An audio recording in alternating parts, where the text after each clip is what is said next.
Welcome to Peter and Ruffy's Football Show. We're live on PLZ Soccer's YouTube channel. I'm Peter Martin, Alan Ruff, Alison McConnell and Tam McManus here with us in the studio. Absolutely delighted to have Tam with us. He hasn't been feeling well over the last week or so, but he's back to full strength, or as near to full strength as possible. And of course, Ruffy, it's always difficult when you go for an operation to get a spine because, you know, sometimes if you didn't have one, you didn't know what you were missing. No, he was very fortunate. He was very fortunate. There was loads of people want to know where he was. They were asking. Right up until Wednesday. They were asking for you. I've seen the chat in it last week. Absolutely. Some people were looking for your address as well, but that's for another competition, Ali, to be perfectly honest with you. Anyway, great to have you with us, Tam. I have to say, a couple of quick messages, then we get into the meat and bones of Scotland, because it was truly magnificent. I've never enjoyed a match at Hampden for such a long time. It was great.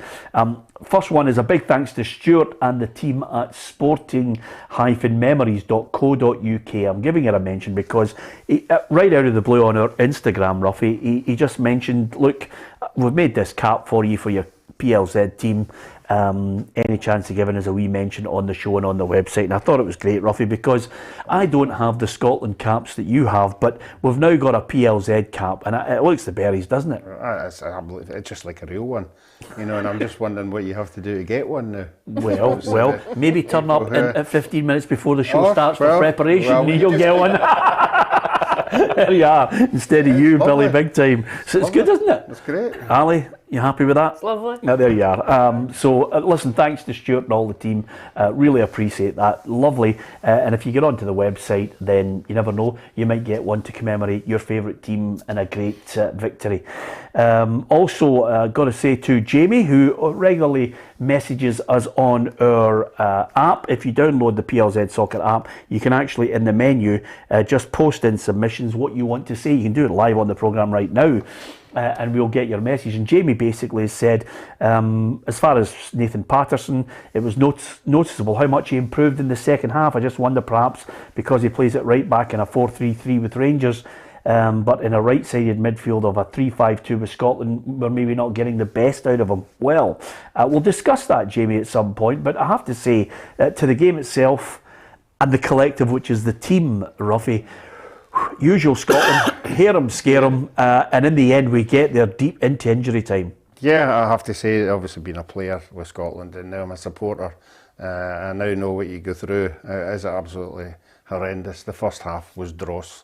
You know, there's no any other word for it, just dross. And you wonder what's going to happen in the second half. And lo and behold, they came out and they were magnificent, absolutely magnificent. And there was lots of leaders in there, lots of big players. I think Billy Gilmer takes a big pat in the back, but also Patterson as well. And all the young ones, you know, came up with it. You know, it's a horrible feeling being 2-1 down, you know, with 50,000 people there, and you think you're letting them down. And they came out in the second half and they were superb. They got a wee breaks here and there, but they deserved everything they got. Yeah, I mean, I can't help but think, Tam, that we lose goals, but we lose them because we really have three central defenders who are not normally central defenders. Maybe Jack Hendry is one, yeah, fine, but not in a three that's settled. It's players who are playing in an unnatural position.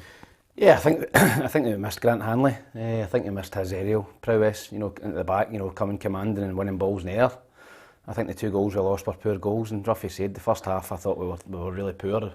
We just expected it to happen. We never really and pushed Israel back. In the second half we were superb, and I thought we missed Hanley, but as you said, three of them are more ball playing centre backs. Hanley's more that ball winner, and I think that we did definitely miss him. Yeah, and the three goals, Alison, I mean, listen, the atmosphere was fantastic. I mean, I think it's a strange situation because I think the majority of fans are out with the old firm. I'm sure there are Celtic and Rangers fans who are there in great numbers, but there's a lot of people from all over who just revel in that whole atmosphere. They created it. McGinn pops up with a great goal. Lyndon Dykes makes amends, and then McTominay right at the end. They've done well to stay with it, to stay with the team right until the end. I think there are aspects of the performance where you think it feels so typically Scottish and can be quite anticlimactic, but to hang on in and then get your reward as a fan, to see a 94th minute winner is exhilarating for anyone else, I think. But I thought the atmosphere was good, and I think you feed off that. I think it's circular. I think you get more from the players when you have that kind of atmosphere. I think we've spoken about it at length last year during COVID when you didn't have it and how flat games were at times. I just think you have an energy that comes from the terraces too. Yeah. See, it was 2 minutes to go. Say we hadn't scored. Yeah. It was 2 each. What would we be sitting here saying? What would we be saying? We would be at this point looking and saying to ourselves, we need to actually take maximum points and then maybe get something from Denmark. I mean, that is it in a nutshell, Ruffy. But to be perfectly honest with you, I mean, even John McGinn could have scored right at the death, missed a great chance, and then he pops up with the corner, which eventually Hendry has the flick on. To the positives, I mean, I think we should stay positive on it. Here's Gabriel Antoniazzi looking at 5 things we learned from this win. Scotland are now just 2 wins away from a World Cup playoff after coming from behind to beat Israel 3-2. Here are 5 things we learned from the thrilling victory. 1. Clark's team talk. Scotland were not bad in the first half, but there was massive room for improvement. The manager told the team at the interval to play their own way, and they were vastly improved, creating 4 or 5 huge chances and turning a defeat into a victory. 2. Gilmore and Patterson. Perhaps the biggest beneficiaries of the break were youngsters Billy Gilmore and Nathan Patterson. Patterson was struggling in the first 45, but he came out of the traps flying in the second half, whilst Gilmore took complete control of the game and was the driving force behind Scotland's constant sustained attacks.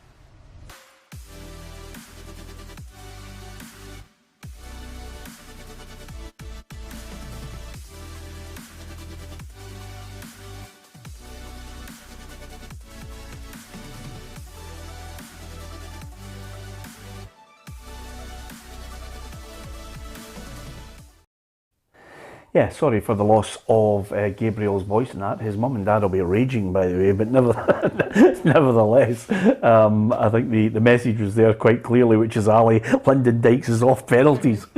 Yeah, I don't think there's any surprise. I thought it was a poor effort, I really did. I thought his body language and the build-up to it, I didn't think he looked particularly confident taking it, so I think, I don't think there's any surprise that he's off though. I mean, why? Tam, we've won the penalty, and he goes right down the middle. I mean, it was a bad choice, wasn't it? I didn't fancy him to score. I thought he was very lucky against Austria. He done the exact same thing. Exactly. He actually went under the goalkeeper. He got lucky. Well, I think Marciano's done his homework. Aye. Marciano wasn't he diving in any corner.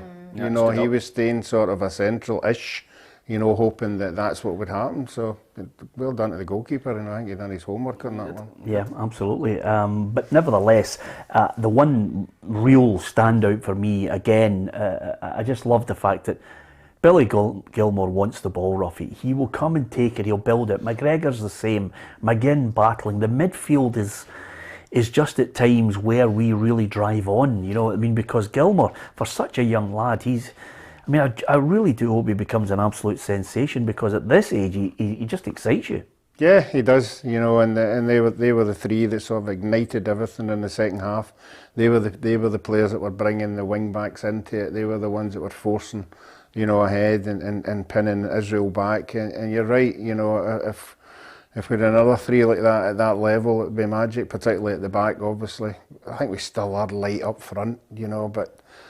No, I think it's positive. I thought Patterson in the second half, he's only 19 or 20 as well, isn't he? It's a relatively young international side who are learning their trade, and wins like that, can only kick them on. I'll pick you up on that point, Ruffy. I'm going to be honest with you. I didn't think he was good in the first half. No. I thought I actually looked at it and I thought he's given the ball away quite a bit, but he's young. He'll go through a learning curve. It was a big call for Steve Clarke to start him ahead of O'Donnell. Yeah, it certainly was. O'Donnell hadn't let anybody down.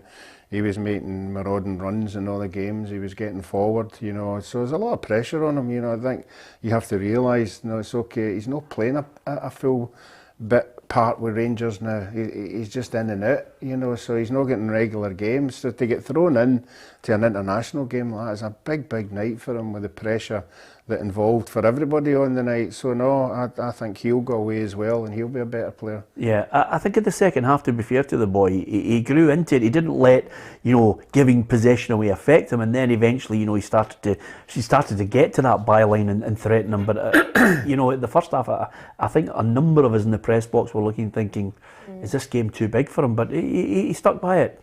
I think that says quite a lot about him. I think it says quite a lot about his personality to come back from that. I think it was a fairly inauspicious start to the game, so to recover and find your composure again, I think augurs well for him. I think he'll be pleased with the second half. I thought he came to the fore. I thought he played well, and as Ruffy says, I think when you're not playing week in, week out and having regular exposure to game time, and then you come into a fairly big game, the magnitude of the occasion and a full hand in, and there was obviously a bit of attention on the position too, because there was a question mark over whether it would be him or Stephen O'Donnell. So I think he done well to find his feet in the second half. Yeah, well, today the Scotland camp assembled at Oriam once again, and with a chance to reflect and look ahead to the big game against the Faroe Islands, reporter Gabriel Antoniazzi headed through to Edinburgh.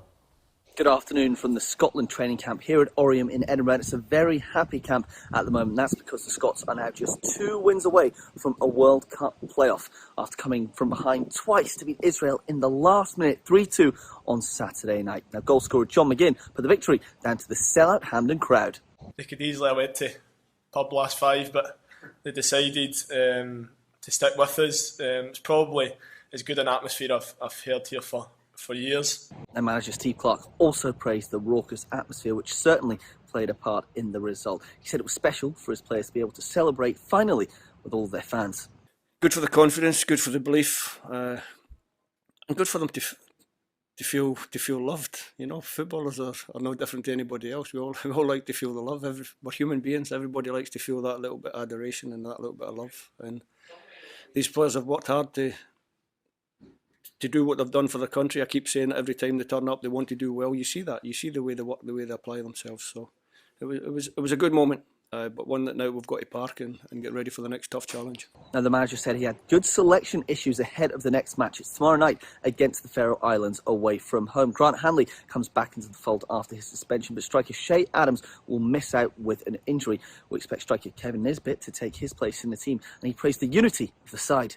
The spirit that the gaff's been talking about, he's installed. It's been one of our biggest strengths. I think we've kind of installed a belief that's kind of been growing and growing. That's obviously up into the Euros, and now you can see we're starting to really believe in going take games to teams are very good teams like Israel and Austria and win. We'll continue the build-up to the Faroes game tomorrow, and as manager Steve Clarke always says, each game is just as important as the next one. Scotland are aiming to take 3 points and 1 step closer to the Qatar World Cup. Yeah, absolutely. And then it's straight into the PLZ mystery machine, Ruffy. Everybody in the back, and we're off on our way to Qatar, which would be, that's exactly what you need, a bit of warm weather. Big call for him. Does he throw Grant Hanley straight back in to the detriment of someone else? Nisbet's a shoe-in because Adams is injured.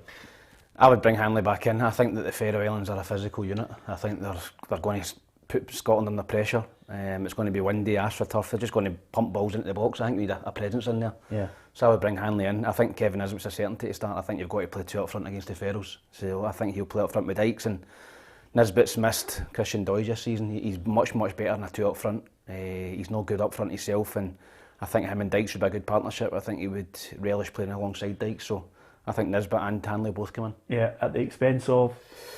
Well, obviously Shea Adams is out, so we've just come in. It would just be light for light at the back. I don't know. Maybe Henry out and Hanley in. I know Henry had a decent game, but I just feel as if you need somebody that's going to go and head the ball in your box tomorrow. Yeah, it's a good point. Actually, I agree with Tam. I wouldn't drop McTominay or Tierney for this one. I agree. I think if the likelihood is if he does go with Hanley, I think it'll be Jack Hendry that makes way. Yeah, was he obvious? Yeah, was he a bit dodgy? You know, I mean, he got the header on for the goal, but you know, at times I just thought he was a bit rash in some of the challenges. Yeah, I thought the first half showing it looked quite nervy at times. I thought just lacked composure at times, a bit flustered on the ball. Yeah. Ruffy, you disagree with us? Either or. You know, we know McTominay's good with the ball at his feet at the back. That might be a big thing, keeping possession, you know, but let's hope there's not that many balls coming into the box, for God's sake. It's the Faroe Islands. I'm sure they're going to throw a few in, Ruffy. Listen, they're getting better. I mean, let's not underestimate them. Okay, we should win the game, Ruffy, but Steve Clarke's quick to point out, you know, the fact that they are getting better, and maybe 4-0 flattered us in the last time we played them. It's not the fact they're getting better, it's the magnitude of the game for our players. Yeah. You know, they've got to go out there, they've got everything, and a goal just settles everything. You know, if you get a goal, you'll get 2, you'll get 3, but you've got to get that first goal as early as possible. And that'll just take the pressure off everybody. Yeah, our man in the northeast, Andrew Shiney, always joins us on a Monday. Andrew, what's the feeling up there in Aberdeen about that result? I think everybody up here shares the same joy that everybody else in Scotland did. It was a game that encapsulated the glorious unpredictability of the game, didn't it? Yeah, absolutely. I mean, from our point of view, Andrew, I think we're all looking and saying to ourselves, a little tweak here and there, but to have destiny in our own hands is the key to all this. It is. You want it to be going into the game knowing that it's what you do that determines your fate. So often, we've gone out of tournaments because other teams have done something that we hoped they wouldn't do. So it's a nice position to be in. And as you say, maybe 1 or 2 wee tweaks, but that's all that's needed. I thought second half Scotland were excellent. Yeah, absolutely. Andrew, is it fair to say we've been talking about this? I mean, you do get lots of Celtic and Rangers fans who go and support Scotland, but Ruffy was, was it Central Station? Ruffy was in the town just before the game itself, and there's lots of people travelling from all over. There's a real element of the Scotland support, and I think the majority of them are coming from right around the country who don't support the old firm. That doesn't surprise me in the least. There's always been a huge contingent have travelled from the north of Scotland. If you recall, many years ago when Hampden was about to be redeveloped, there was talk of maybe building a new national stadium, and people said, what about Perth, Stirling or something like that, which is a bit more central to Scotland as a whole. But no, I think there's huge enthusiasm, always has been, up here in the northeast of Scotland and further north, and it's nice to see the country united once again behind the national team. Yeah, I think that's the key point, Andrew. Certainly from me sitting in that press box, I thoroughly enjoyed it. Listen, I don't want to start a fight, Andrew, but Ruffy was just wondering, he's got a wee point he wants to put to you. I was just wondering, Andrew, obviously I was bumping into a lot of supporters before the game. There seemed to be a lot of Aberdeen supporters just coming down to see a win.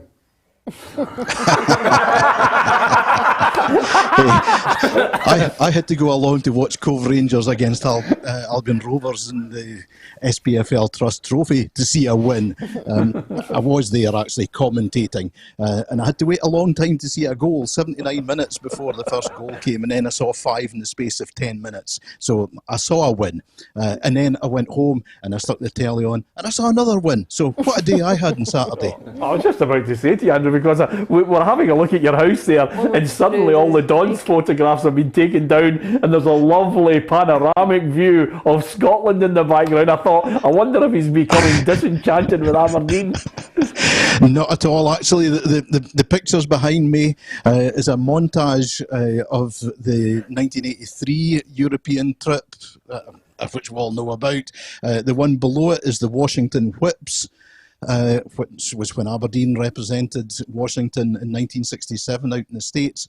There's a copy of the Gothenburg programme below that, and the lovely picture that you see over my shoulder there is a golf course that I used to work at about 10, 12 years ago. Sadly, the golf course is no more, but it was a beautiful place to play. Brilliant. A wee bit of history about what's behind them, Ruffy, because I know that your wife, when we were in lockdown, used to strategically place frames of all your great victories and the teams that you played in. Yeah, but obviously Andrew's got a lot of scenic views up there in Aberdeen. They're fantastic if you get a chance to go up there and travel about. The scenery they've got beats us. Yeah, well, to be perfectly honest with you, for one of our Christmas nights out or our staff nights out, I think we'll be heading to Aberdeen and making sure that Andrew lets us see some of the scenery. I have to say though, when Tam was in lockdown, Alison, his wife organised everything behind the screens, so there was very little memorabilia. It was all about lovely flowers and little bits of furniture. Andrew, just before you go, Faroe Islands will obviously want to get the win, and looking further ahead from you, any word in that Aberdeen camp about, suddenly stopping the rot? Lots of fingers are crossed up here. We're hoping that Ryan Hedges is going to be back. He missed out through illness last time out. You hope that he's going to be fit, but there must be, I don't know, there must be a lot of trepidation going into this game against Dundee. It is massive. There's no getting away from it. And I just think that it's going to be a pivotal moment in the season, one way or the other. I really hope that it goes the way that Stephen Glass wants it to go. But if it doesn't, I'm going to be on this show an awful lot more, I think, with sackcloth and ashes. Yeah, absolutely. Next Monday is going to be a howitzer of a show, Tam. If Andrew is on and you're here and Stephen Glass is staring down the barrel of the gun with another defeat, because I think he's really under the cosh. Yeah, it's a big game, I think, for both clubs. I think Dundee as well, they're bottom of the league, so I think that Aberdeen will be confident going there and getting the victory, but as you said, I think Stephen needs a result, needs a win, just to try and ease a wee bit of pressure on him. Yeah, thanks to Andrew Shiney, who'll be covering Dundee Aberdeen for us, and we'll be getting all the reaction from that huge game as we continue Monday to Friday at 4 o'clock live on PLZ Soccer YouTube channel. Hopefully you can hit the subscribe button and the bell and join us for all our unique content. Just as far as the permutations for this group and what happens if you haven't been able to follow it, here's how Scotland can qualify for the World Cup in Qatar. We know that if we beat the Faroe Islands and Moldova, then we're in that second place. Playoffs will consist of 10 group runners-up and the 2 best Nations League group winners who did not qualify automatically. Those 12 teams will be divided into seeded and unseeded, with the seeded sides hosting one-off semi-finals in March 2022 before 3 playoff finals. So there's 2 games, Ruffy, to come. Scotland would seal a playoff spot with wins over the Faroe Islands and Moldova, regardless of what happens elsewhere. As it stands, Scotland could draw Ukraine, Czech Republic, North Macedonia, Norway, Wales or Austria in the semi-final. And dare I say it, Ruffy, now that I've mentioned it, we're a stonewall certainty to get Wales. Yeah, it'd be a tremendous night for both countries. Obviously we've got a bit of track record with the Davy Cooper penalty and the Joe Jordan handball. So no, that'll add a wee bit of spice to that game because that'll obviously raise its head. But there are a lot of good sides in there. Yeah. Czech Republic for a start. But the ones you're saying, these games, if just say we beat one of them, who's the next team in the final? What group do they come for? You need to wait to see. Did they come for that pot? Yeah, they don't come for another pot. No, there's 12. Right, 12 teams, and then the 6 seeded, 6 unseeded, and then they'll play in the semi-final part, and then the ones who are left, they'll draw them out, and they play against you. The final be at home as well, Hampden? No, would it just the semi-final I think's at home. I think that the seeded team's at home. Yeah. So I for think both games, the seeded team would be at home for both games. Then I don't know about the final, but I definitely know where it will be. As it stands at the moment, I think we'll be at home for the semi-final, which is great. I just want to avoid the Czech Republic. Do you, Ruffy? Yeah, they looked a bit special. Yeah, absolutely. Avoid them at all costs. What do you think? Do you think we can make it through to Qatar and the World Cup? Give us your thoughts on it. Are you enthusiastic? Are you getting that buzz that everybody had at Hampden walking away? Fine lines. I mean, we were into the 4th minute of injury time before we eventually get the winner, but who cares? If you look back over all those years with the European Championships apart, waiting to get somewhere, we didn't get that luck. We ended up losing with Italy getting a free kick they should never have had. All these big games where it was just a fine line of making it, not making it, Ali. Absolutely, and I think if you do have a wee bit of luck, you take it and get on with it. I think you could reference various games where luck goes against you in the tiniest of margins. has such devastating consequences at times. I think even that England game, I think when you go back to the Lee Griffiths 2 free kicks and how close Scotland were to getting a result there, and then conceding possession, and I think Harry Kane going down fairly easily as well at times. But I think you could go through a catalogue of games where luck hasn't been in your favour. If you get a slice of it, you take it and enjoy it. Yeah, hold on, just a wee chip on your shoulder as well there. That's it complete now. We've had all three with a chip on their shoulder. God, she's got a long memory for Harry Kane, eh, Ruffy? Although I can still remember you. I thought you were going to come out for the ball that day and hammer Harry Kane. I think the two is where we were so near. We were right on the corner flag. And we saw it coming over, and we were all looking at each other going, somebody deal with that. Yeah. And he just waltzed in, you know, and then we started blaming everybody.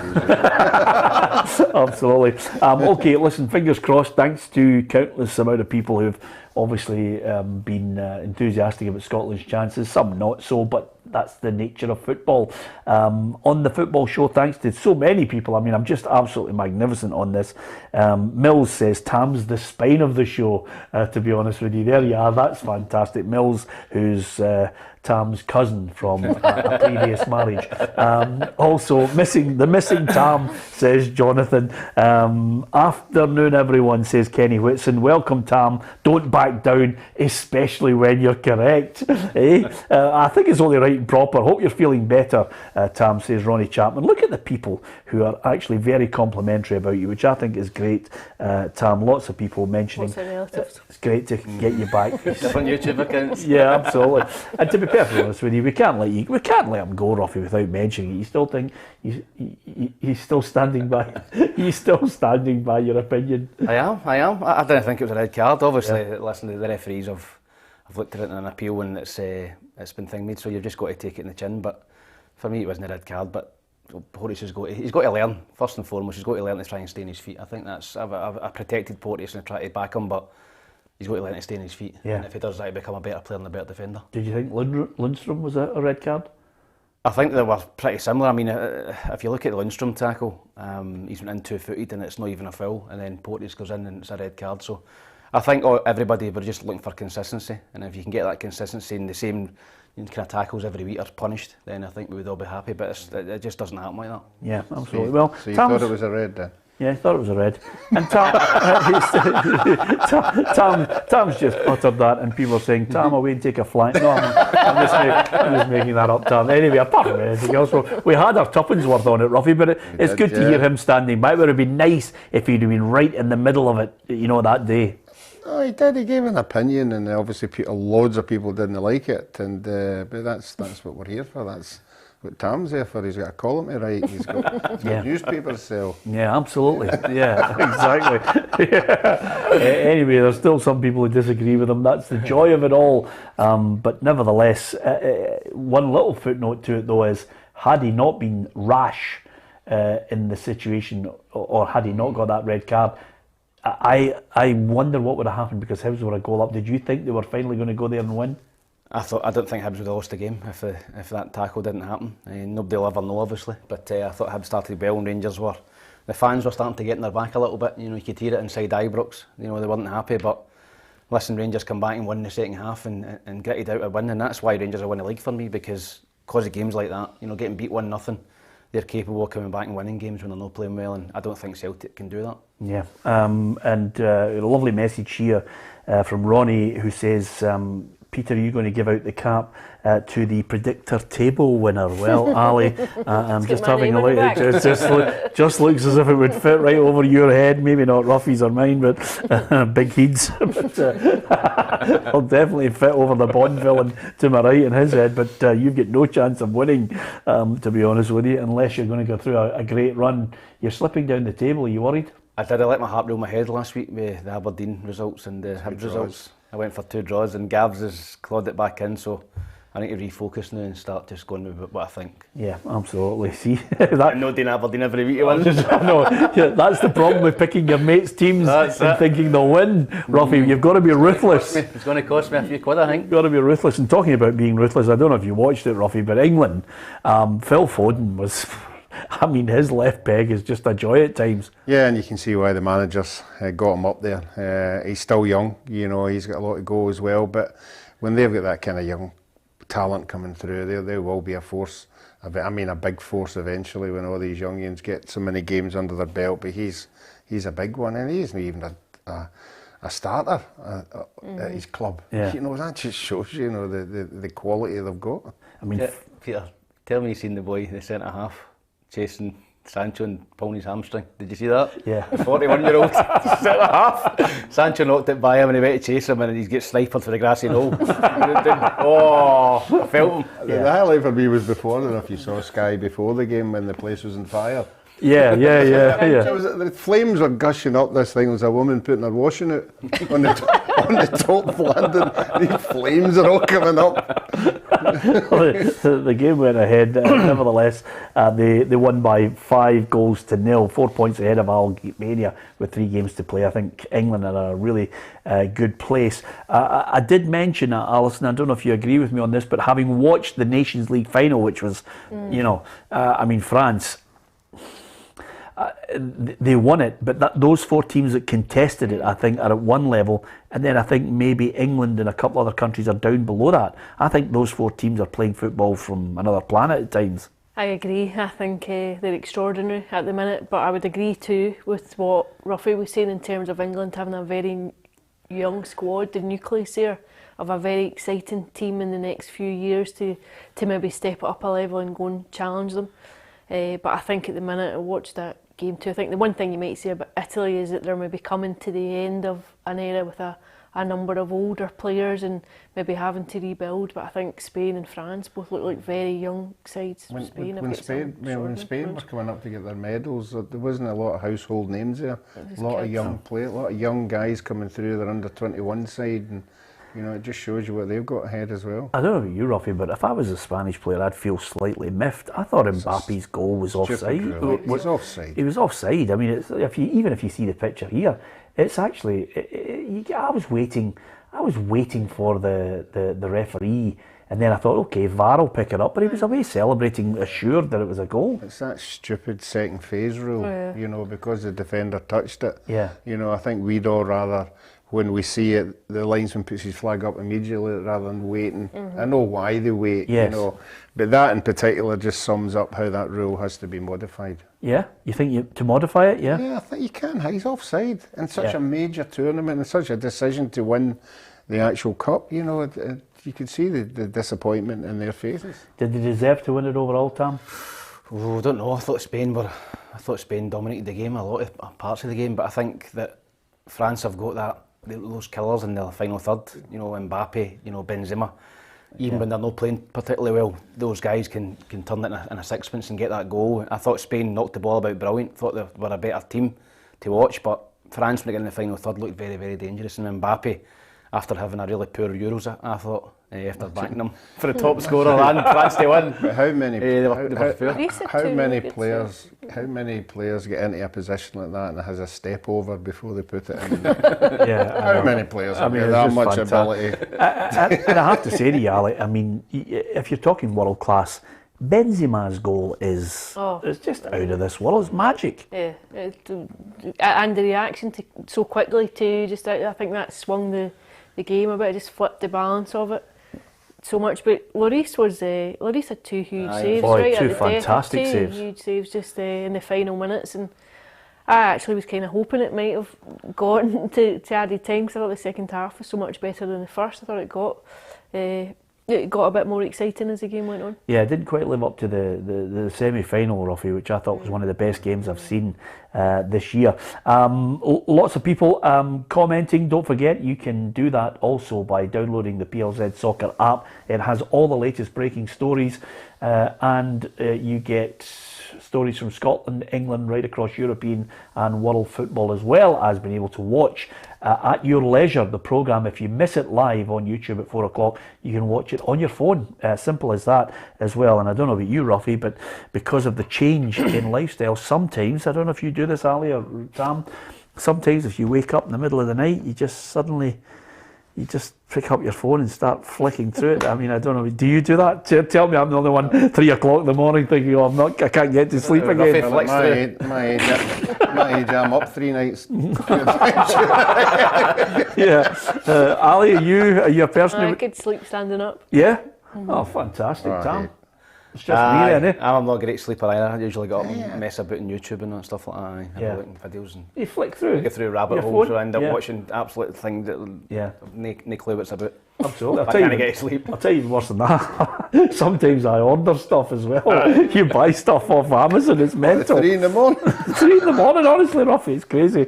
Then you have to try and make sure you pick it up before the wife sees you buying lots of stuff. Anyway, apart from anything else, talking a couple of things I want to get your thoughts on, especially you, Ruffy, with this one.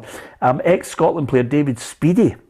Did you see this tweet? No. It revealed on Twitter he's accidentally had Gordon Strachan's strip on his wall since 1985. Speedy actually posted it because he thought this was his debut top. And there it is there. He says, since making my Scotland debut, I always thought I had my first Scotland shirt at home on the wall. Today, I took the shirt off the frame and realised I've had Gordon Strachan's shirt on my wall since 1985. I sat next to him and accidentally picked his shirt up instead of my own. And to be perfectly honest with you, the odds on Gordon Strachan having David Speedy's shirt is quite slim. Yeah, I would think so. You know, that there's so much going on in the dressing rooms after the game, but I'm sure if he has got it, he'll return it. Yeah, absolutely. It's a swap, isn't it? It is a straight swap. But if he hasn't, is it one of those ones you feel slightly emotional and miffed at, Tam, or do you just think, oh, listen, I've got Strachan's shirt, get on with it? Probably get my money for that on eBay if he's got to punt it. Strachan's shirt, but no, I think he will be. I don't know how many caps David Speedy got. Was that his only cap? I mean, maybe it was his first cap or whatever, but I think you would never forget that, and you want it to be your own jersey. So if Gordon Strachan's got Speedy's, I'd suggest a wee phone call, maybe a wee swap, maybe get his strip back. Who knows? Yeah, absolutely. Thanks to Jim O'Donnell, who says, guys, when the playoff draw is made, if we make it, we'll be put in a group of 4 teams, 2 seeded and 2 unseeded winners of both games will meet in the final. The home draw will be made by ballot for the final. So there you are, Ruffy. So we're on a ballot, because I was certain that with the 6 seeded teams, we're going to get that semi-final at home, which gives us another good chance. So Hampden will be rocking if we get there. If we get an unseeded team in the semi-final, we could get a seeded team in the final. Yeah. Yeah, you happy with that, Ruffy? I'd love to know who the other seeded teams are. Yeah, well, not tonight. Not tonight. Well, Wales are in action tonight, so we need to wait and see how all the other groups are going to pan out. There could be a few. Because there are a lot of big clubs lying in second place just now. Yeah, I mean countries. Yeah, absolutely. But listen, it could go one way for us, could go against us. Fingers crossed that it's going to go for us. Alison, I read this story this morning, and I do hope that maybe the likes of a Willie Hockey and Queen's Park step up to the plate. The original Hampden, which is the home to the bowling club now, it looks as if it's in a bit of disrepair. Around about £150,000 is needed, and they're facing a winding up order and a sale of the place.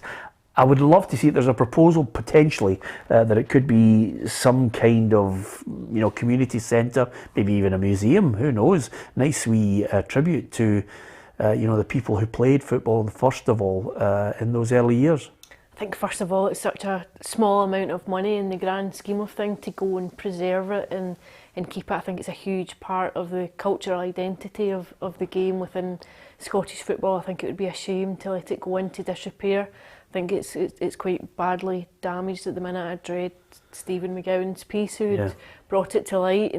But when you think 150 grand now, it's not a massive sum of money. I think it's important to try and protect it. Yeah, even if it's not Queen's Park. I mean, I know Leanne Dempster has confirmed they're in talks at the moment to try and preserve the original site, which I think would be great. I'm sure there are quite a few philanthropists out there who've helped Scottish football who could easily, a drop in the ocean, save that place. A text message, is it James Anderson? Yeah, exactly. Please, can you save this? But no, as Alison says, 150 grand is nothing. There's loads of history in that wee bowling club and stuff like that, and a lot of good memories. And I think it would be a great shout to get maybe pictures up there, and not a museum as such, but just something you can get and have a look at. And as you said, the very early when football was created in Scotland, we're one of the pioneers of football. Going in there and having a wee look and seeing the history of football, how it's got from way back in to today. So I think that'd be great. Yeah, it'd be great. Probably get a painting of yourself up in it, Ruffy, as well. Yeah, 150 grand, Ruffy, you could tragedy for the bowlers. Yeah. You know, Yeah. bowling. No, I was just about to say you're in that bowling fraternity now. Another one of your old teammates, Ruffy. I know a number of Rangers fan groups are now actually joining forces. They're trying to get Andy Gray a place in the Hampden Hall of Fame. No surprise. I mean, I don't want to put myself under pressure on this because I've been at many a committee and it took us 10 years to vote Ruffy in. But Andy Gray, I'm amazed actually when I read it that we hadn't put Andy in already, because he's a fabulous player for Everton, Aston Villa, Wolves, and of course Scotland. Yeah, I mean, I would have Andy in as well. And Dundee United, my apologies. Yes, Scotland, I mean, I thought Andy had done enough in the time that he played with Scotland, with the teams that we had there. I wouldn't have a problem. You know, somebody else will come up with names that aren't in it. But it's the people on the committee have got to decide. Yeah, okay, Ruffy. Of course, Andy played for Rangers at the latter part of his career because he was a Rangers fan, which, you know, when you get a chance to play for your boyhood heroes as well, and I think in that era, you know, I think it was really, really special to him. But when you look at him as an overall player, Tam, he's the type of guy that, see if the ball was just about that off the ground, he'd stick his head in for it to try and score. Yeah, I think obviously it's before my time, but I've seen the tapes and the videos, and certainly a brave striker put his head in with it up, and I think won the Winners' Cup, I think, with Everton. So listen, I think he's a great career, and Ruffy knows him more than me, but it must be difficult to get in that Hall of Fame, Ruffy. It must be really... Well, I don't want to be like Tam, I don't want to be controversial, but I prefer to see Scottish players in the Scotland Hall of Fame than foreign players in the Hall of Fame. Yeah. Well, what's your point? I think he should be in before some of the foreign players who are in the Scottish Hall of Fame. Yeah. Okay, I don't want to get into an argument with you on it, on the basis that I think the general criteria, I think, from some of the people around it was people who had contributed to the Scottish game. You get into the Hall of Fame, the Scottish Football Hall of Fame, with 50 caps. It's a straight you're in. Then there was another one, which is probably, I think, more a commercial venture to try and boost the museum, you know, to try and keep the museum of a certain standard and keep, you know, the money to be able to enhance it. So they created this Hall of Fame where certain people get voted in who maybe were not going to get to 50 caps but were well worthy of it. I give you Alan Hansen, 26 caps. I mean, he's not in the Hall of Fame, and how he's not in it, I'm absolutely gobsmacked. Jimmy Johnson, you know, these people, I think, rightly are recognised. Even Alex Ferguson, Sir Alex Ferguson at the weekend, Nicky Hood was there for his dad, Harry Hood. They were acknowledged and recognised for games that they'd played on a tour for Scotland and maybe didn't get the cap that they should have got. No, but my point is, and I'm not just picking this player in particular, Terry Butcher or Andy Gray. Oh, listen, Ruffy, it's a no-brainer, I agree with you, but I think I'm just trying to explain to you what the overall criteria was at the time. I think basically what you're saying, they run out of players to put in, so they started going, oh, that's a wee commercial bit, we'll start putting these ones in. Yeah, well, listen, maybe... Cynical. Well, absolutely, maybe they... I don't think there's an argument for against Andy Gray, to be honest with you, and I think fair play to the Rangers supporters who are putting that forward. I think it's an absolutely fantastic shout from them. Now, whether these things actually put any kind of a pressure on people, only time will tell. They do all discuss it, and I have to say, having been at 95% of the actual meetings to determine who gets into it, it's a great day. It was chaired by Hugh McIlvanney. It was absolutely magnificent. He used to sit there, Hugh, with his big cigar, and then we'd debate all the players and put them on a list, and then we'd all have our choices. Is this when you went, I think Ruffy should be in, they went, not this year. To be fair, I have to be honest with you, without getting too sentimental about it, he did actually, I mean, he did look like the caricature that, you know, Jonathan Watson and all the Only an Excuse team would make of him, but he was just absolutely fantastic to listen to because he had such a great wealth of knowledge of the game. He'd seen the best players, he'd witnessed them when he was a young boy, you know, and he's greatly missed, Hugh McIlvanney. He was one of my heroes from the journalists, you know, that of the olden days. He was just, I used to read the Sunday Times and his column and his opinion, the way he could write, but he knew players. I'll tell you who else is a hero of his, a big, big hero. Hugh MacDonald. Well, absolutely. Hugh McDonald. But Yeah, absolutely. And I had the great fortune, as you know, Ruffy, to sit down and have a one-to-one with Hugh McIlvanney, and it is up there as one of my favourite interviews of all time, just basically because you love football and you love boxing, Tam. Yeah, And you know, he was there when Muhammad Ali was fighting the likes of George Foreman. I would have enjoyed that fight the other night. I don't know if he's watched the Fury fight. Yeah, Wilder. It was mental. What a fight that was! That's one of the best fights I've ever seen. I've never seen the Rumble in the Jungle and all that stuff in Muhammad Ali, but Is that right? oh, what a fight! Can I just suggest something to you, Tam, just as we're about to get your predictions on Faroe Islands? I know you'll be awake at 3 o'clock in the morning, so if you can, there's been a fair few good fights in time, but if you can, just go on YouTube and put Gatti versus Ward or Herms versus Hagler, the war. 2 fights, 3 o'clock in the morning, the best fights you're ever likely to see in your life. I actually saw a good one the other night as well. Jim Watt and Ken Buchanan. Yes, absolutely. I've seen that too. So you have been watching YouTube, Ruffy. Was that on YouTube? Was it? I don't know how I stumbled on it. I don't know how I got it. Yeah, absolutely. Yeah, listen, fantastic. You always remember great sporting moments, Ali, but Hugh McIlvanney had seen the best of them, and I think that was a commercial reason for putting people who contributed to the game. Is it not right that we maybe honour the players who have lightened our lives? A Brian Laudrup, a Terry Butcher, a Henrik Larsson? I think so. I think you don't want to be too parochial with it. I think you want to keep a broad compass. But I do appreciate what you're saying about that there are people there for consideration. Ruffy, when we get to Hans Eskilsson, the game's up. Okay. I'd love you to talk me through R.S. McCall. Hey? The sweetie shop. I'd love to.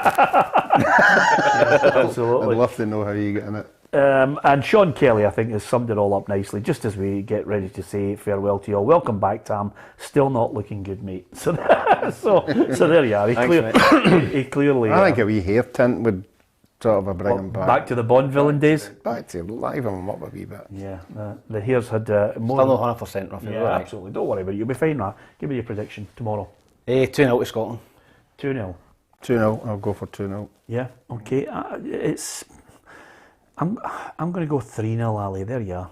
What do you think? I'm going to go 2-1. 2-1. Tight. Nervy. They're not going to score first, are they? Alison, you've made me feel ever so slightly nervous about this whole thing. I hope I'm wrong. I just think Scotland are still a wee bit vulnerable defensively. Yeah, absolutely. Fingers crossed. I hope it's not as nervy as you predicted, Alison. Let's hope we are celebrating another Scotland win, and then it's on to the game against Moldova, and then hopefully by the time we hit Denmark, Ruffy, we'll all be going there just for a party anyway, even though we might get an absolute doing. Yeah, but no, it'd be great to go in and see how we are, improving, and I think it'd be a good sort of a standard of what we've got coming up. If we do particularly well, we've got to keep carrying it into every game. Keep everybody on board, and certainly everybody who was there at the end of that game at the weekend will be snapping up tickets as we speak. Yeah, absolutely. Ronnie Porter, Peter Martin. I was fortunate to have Hugh McIlvanney's brother William as my secondary teacher for English at Irvine Royal Academy in 1968-69. Yeah, it was indeed a talented family. Thanks to everyone who says, Andrew Breslin says 6-0 Scotland. Andrew, He's not getting carried away. I was just about to say. Last time Scotland scored 6 goals. Yes. Can you remember? Nope. Yeah, it's been Was a while. not against them at Parkhead? It must have been something like that. But if it's 6-0, Andrew, I think we'll all be absolutely going out for a celebration. 2-0 Scotland. Big Hanley's back, says Rickman. Thank you for that. 2-0 to Scotland for me, says Stuart Ramsey. There's a sense of optimism in the air. Let's hope we don't go back to our usual Scotland stereotype with disaster right at the last minute. Thanks to Ruffy, thanks to Alison McConnell, and of course to Tam McManus, who's back with us. Are you back on Wednesday? Yeah, we're back Wednesday, yep. Fantastic. I look forward to it. Okay. Tomorrow it will be Gabriel Antoniazzi is in the chair here with us, and we will be talking football as well. Hopefully you can join us then. 4 o'clock. Don't forget to hit the subscribe button and hit the bell on YouTube and join the football family. From all of us here, thanks for watching.